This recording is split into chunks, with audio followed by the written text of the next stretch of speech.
todos os homens da história. Porque ele é o verbo eterno encarnado que vem ao mundo a partir de Deus. E as obras e os milagres dele falam disso. Quem é realmente ele? E mesmo hoje os milagres continuam a falar exatamente do mesmo.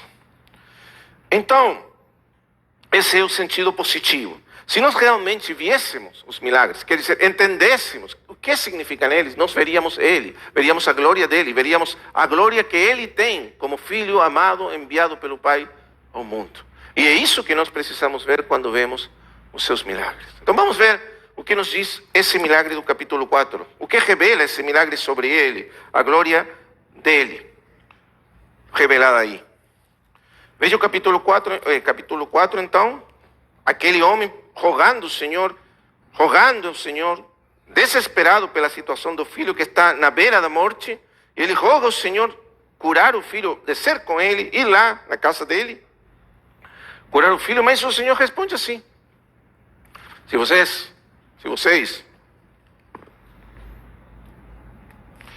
não virdes sinais e milagres, não crereis de nenhum modo.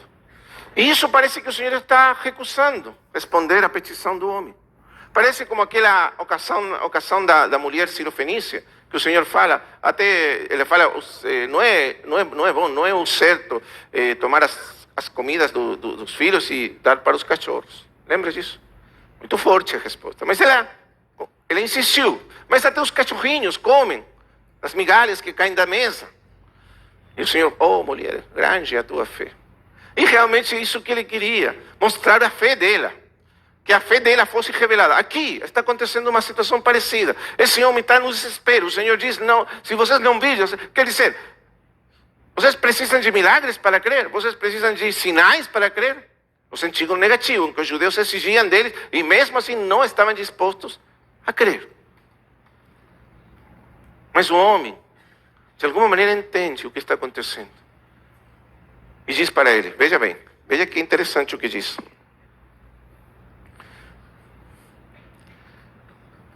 E ele insiste, versículo 49, disse-lhe o oficial do rei, Senhor, desce antes que meu filho morra. Novamente, sim, está tudo bem, Senhor, mas eu preciso que você cure meu filho. Deve ser assim como você diz, Senhor, mas eu quero, eu preciso, eu necessito. Quantas vezes nós chegamos do Senhor com esse desespero, né? Essa angústia da nossa alma, porque somos assim. E agora veja bem o significado espiritual desse milagre. O que significa esse milagre, na verdade? Todos os milagres são sinais e têm significado espiritual. O que representa esse filho na beira da morte? Ele representa a humanidade inteira. Todos os seres humanos, na verdade, estamos na beira da morte. Todos estamos doentes para morrer. Todos nós, sem exceção. É assim a nossa condição diante de Deus. O irmão Jonathan Edwards, ele pregou uma vez um famoso sermão chamado Pecadores nas mãos de um Deus irado. Você já ouviu falar desse sermão? Pecadores nas mãos de um Deus irado. Agora, muitas pessoas, quando leem o título do sermão, acham que o sermão vai falar de que Deus está muito irado e nos tem nas suas mãos ao ponto de nos esmagar com as suas mãos. Mas isso é totalmente errado. E é o contrário que Jonathan Edwards quer dizer. Sabe o que significa isso? Pecadores nas mãos de um Deus irado? É o seguinte: todos nós estamos na beira da morte. Todos nós estamos ao ponto de descer para o inferno e a condenação eterna. Todos merecemos cair nesse momento, nesse mesmo instante, no inferno da condenação eterna. Todos os homens estão nessa condição, destituídos da glória de Deus. Mas Deus sustenta os homens na sua mão, pela sua misericórdia apenas, e impede que os homens desçam nesse instante no inferno. Se Deus não tiver misericórdia e retirar a mão, todos nós cairíamos para o inferno e a condenação eterna, nesse instante. E Deus tem razão. Tem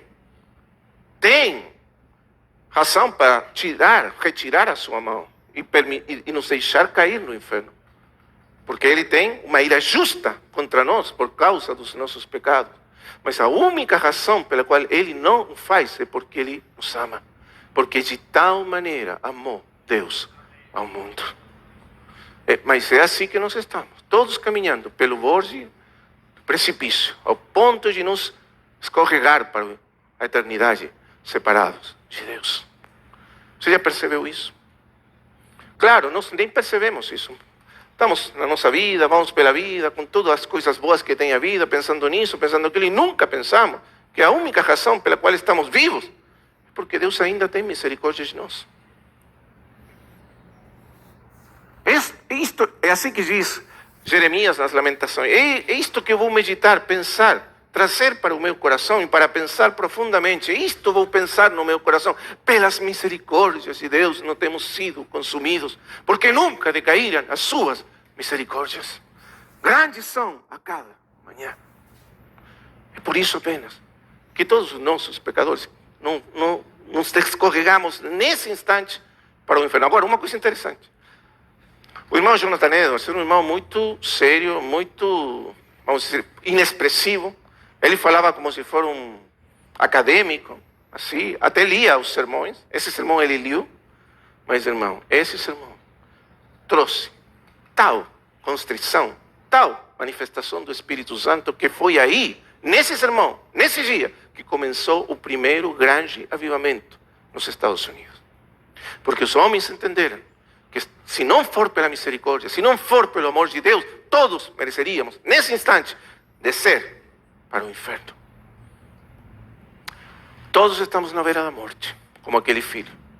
Todos estamos na mesma condição. Mas ele veio não para nos julgar, para nos lançar a nossa condenação eterna, mas para nos tirar para a vida eterna, para nos salvar. Ele veio para nos dar vida.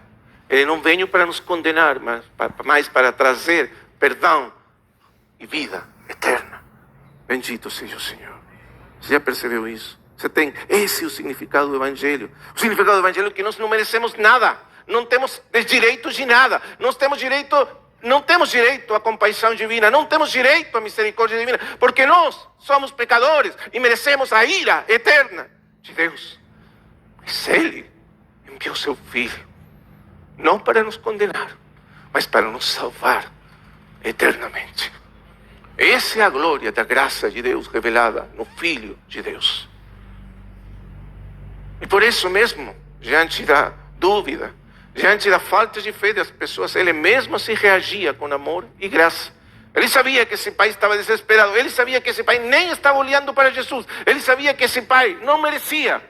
Mas nenhum de nós merece, irmãos amados, a compaixão, o amor, a graça. Porque isso é o que é exatamente a graça. É o amor de Deus, o favor de Deus que não merecemos e nunca poderemos merecer.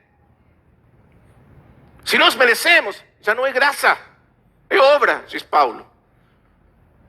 Nós podemos exigir de Deus, mas nós não merecemos nada de Deus. Nunca mereceremos. Isso é graça. Mas mesmo assim, de tal maneira amou Deus ao mundo. E aí estava ele, cheio de graça.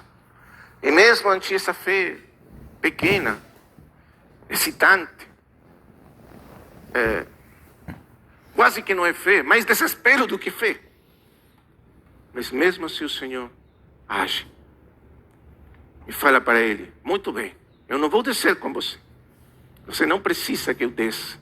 A única coisa que você precisa é a minha palavra. Irmão amado, a única coisa que nós precisamos dele é a palavra dele.